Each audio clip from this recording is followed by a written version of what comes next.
બોલ શ્રી ગિરિરાજ ધરણ કી જય, શ્રી કામધેનુ માત કી જય, સુરભી માત કી જય.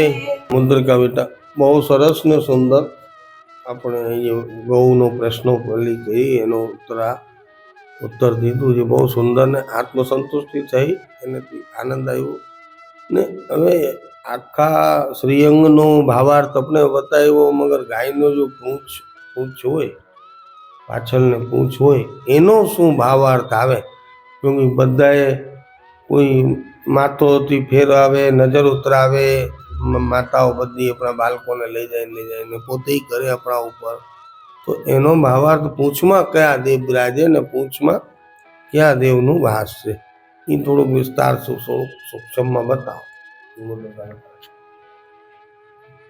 બહુ સુંદર પ્રશ્ન છે. જ્યારે જ્યારે આપણે ગૌશાળાએ જઈએ છીએ, હમણાં તો આપણી આસપાસ કઈ ગૌમાતાઓ દેખાતી નથી એટલે એવું દ્રશ્ય પણ જોવા ન મળે, પરંતુ જ્યારે જ્યારે આપણે ગૌશાળા જઈએ છીએ ત્યારે ક્યારે આપણે પ્રદક્ષિણા કરતા હોઈએ, પરિક્રમા કરતા હોઈએ, ગૌમાતાને આપણે વહાલ કરતા હોઈએ, ત્યારે આપણે દ્રશ્ય જોયું હોય કે લોકો ગૌમાતાની પૂંછને પોતાના માથા પરથી ફેરવતા હોય. ઘણા લોકોને સમજાય, ઘણાને ન સમજાય કે તેનો શું અર્થ હોય, કેટલી વાર ફેરવવી જોઈએ, ફેરવવાથી શું થાય, વગેરે વગેરે. તો ગૌમાતાની પૂંછ ફેરવવાનો ભાવાર્થ આજકાલનો નથી, પ્રાચીન સમયથી, એમ કહી શકીએ ભગવાન શ્રી કૃષ્ણના સમયથી આપણને ગૌમાતાની પૂંછ આપણા મસ્તક પર ફેરવવાનો ભાવાર્થ મળે છે. કે એ પૂંછ આપણે ગૌમાતાની આપણે આપણા મસ્તક પર ફેરવીએ છીએ, તેનો અર્થ એ નથી કે માત્ર પૂંછ ફરી રહી છે. આપણા પર આવનારી દરેક આદિ વ્યાધિ ઉપાધિઓ, આપણા પર આવનારા દરેક સંકટો તત્કાલ નષ્ટ થાય છે. જેટલા પણ આપણા પર સંકટો આવવાના હોય, મુશ્કેલીઓ આવવાની હોય, એ બધી તત્કાલ દૂર થાય છે.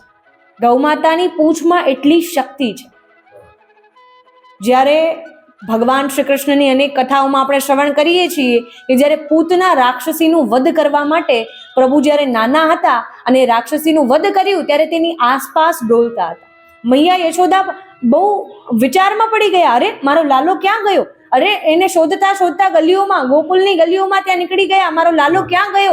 બધાએ કીધું અરે કોઈ રાક્ષસી આવી ગઈ છે, તેની પાસે તારો લાલો ભટકી રહ્યો છે. અરે મારા લાલાને નજર ના લાગી જાય, મારા લાલાને કોઈ દુષ્ટા સ્ત્રીઓની નજર ના લાગી જાય, તેના માટે કનૈયાને આ ગોદમાં લીધા અને તત્કાલ ગૌશાલા ગયા. ગૌશાલા જઈને ગૌમૂત્રથી સ્નાન કરાવ્યું અને ગૌ પૃચ્છ લાલાના માથા પરથી 7 વાર ફેરવીને પ્રભુને પ્રાર્થના કરી, એમની ઇષ્ટદેવીને પ્રાર્થના કરી કે મારા લાલાને જે પણ કઈ નજર લાગી ગઈ છે, જે પણ એના પર સંકટો આવવાના છે, એ બધા સંકટો દૂર થાય અને મારા લાલાની નજર ઉતરી જાય.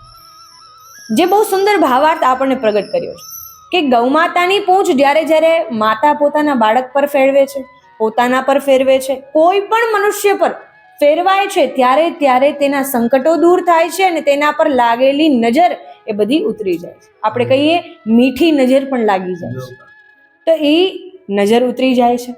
ત્યારબાદ ગૌમાતાની પૂંછમાં બ્રહ્મ પુરાણમાં બતાવ્યું છે કે હનુમાનજી વાસ કરે છે.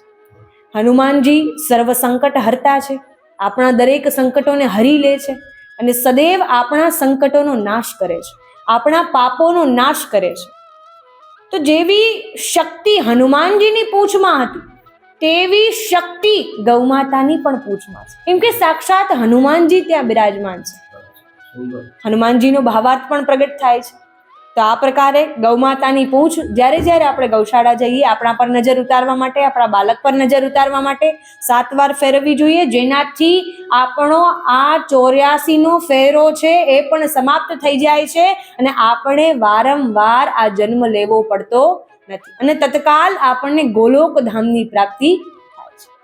તો આ જ પ્રકારે ગૌમાતાની પૂંછનો સુંદર ભાવાર્થ આપણને બતાવ્યો, એ જ પ્રકારે આગળ પણ આપણે સુંદર સુંદર ભાવાર્થ શ્રવણ કરતા રહીશું. બોલ શ્રી ગિરિરાજ ધરણ કી જય, શ્રી કામધેનુ માત કી જય, સુરભી માત કી જય.